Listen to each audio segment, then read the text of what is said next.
Welcome back to the channel and welcome back to another quick pick prediction video. In this video, I'll be predicting the middleweight bout between Robert Whittaker versus Kelvin Gastelum.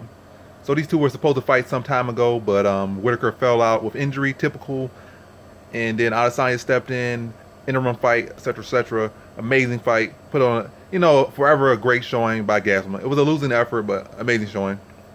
And Adesanya won, became interim champion, etc., etc. Now, all the things removed, they're fighting now, but not for the middleweight title because they both lost to Adesanya. But yes, and they're not fighting on a pay-per-view card. They're fighting headlining a fight night card, but nonetheless a good fight. It may be even more interesting now than it was then.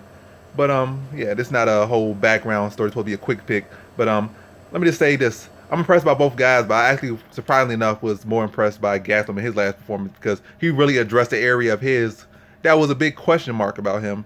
And we could say, oh, Whittaker did this and Whittaker did that. Oh, he beat Till and he beat I'm forgetting the guy's name right now. And he fought he fought him. I mean, two decent guys, like two standout guys in the division, but really one-dimensional guys. That's to be honest, one-dimensional guys.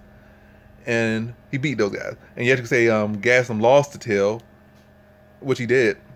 But I was more impressed really by what Gastelum did and the fact that he addressed an area of his that it really should have been one of his stronger points, like his grappling and his wrestling, because he was a state champion and this and that.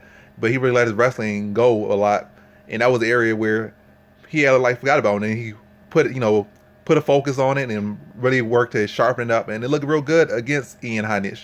Even though Heinisch might not be high ranked, he's still a tough out for anyone in the division. He's not an easy fighter. He's not an easy win. He's a tough guy. Like, really, some guys could be higher ranked to be hard. I mean, easier to beat than it would be to beat Heinisch. You might have less chance of losing to Heinisch, but you're not going to beat him in an easy fight. That's all I'm saying. He gonna make you work. That's what I'm saying. He gonna make you work. Some other guys might give you might be more of a threat to beating you, but you could put him out of there real quick. But I don't know. But to make this a quick prediction, I was impressed by his wrestling improvements. But all that being said, it hasn't improved to the extent where I think it's going to be that effective a tool against Whittaker. I think he might find opportunities to land and counter Whittaker if Whittaker ever gets stationary. And I feel like Whittaker has got wins, but he hasn't really made no significant improvements that I would think he would get done the same exact way he got done by Adesanya in the first fight, if not worse. So it hasn't made no adjustment. I think Gastelum probably get done worse than he did in that fight, but I feel at least in other fights that he have lost, he could have did better and might have won. But to get to the point of this one, the guys have made improvements to the area that was one of his strong areas, but got weaker, and now I made improvements in the area. I'm impressed by that. Whittaker hasn't really made no real significant adjustments. He's shown his ability to adapt into fights, but he has always been able to adapt in fights, so that's nothing new. But as far as relative to this fight, and this is a quick pick, I don't see Gastelum wrestling being that big of a factor. I see Whittaker being able to have just as much success with his wrestling in this one as Gastelum will. And I see Whittaker being able to get back to his feet, be able to defend the wrestling better than Gastelum will be able to in this one. And more so, I see it's a striking match.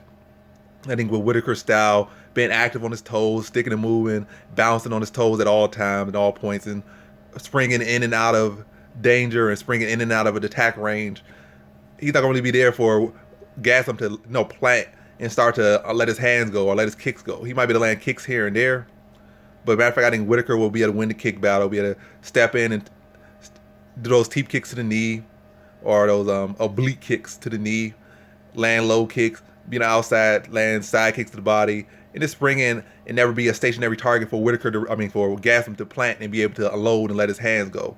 I mean, he will have his opportunities, but not going to be there, be that available to be hit.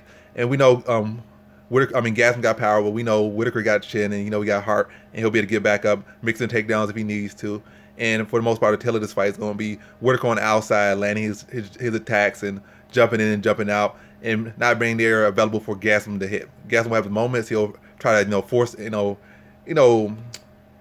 enforce something to try to get himself going in there. But for the most part, his opportunities I feel going to be few and far in between. Is more so to be the tell of Whittaker dictating the striking range and dictating the activity in this one, and Gastelum is being behind in this one. And I see it going to a decision. So in this one, I have Robert Whittaker via decision.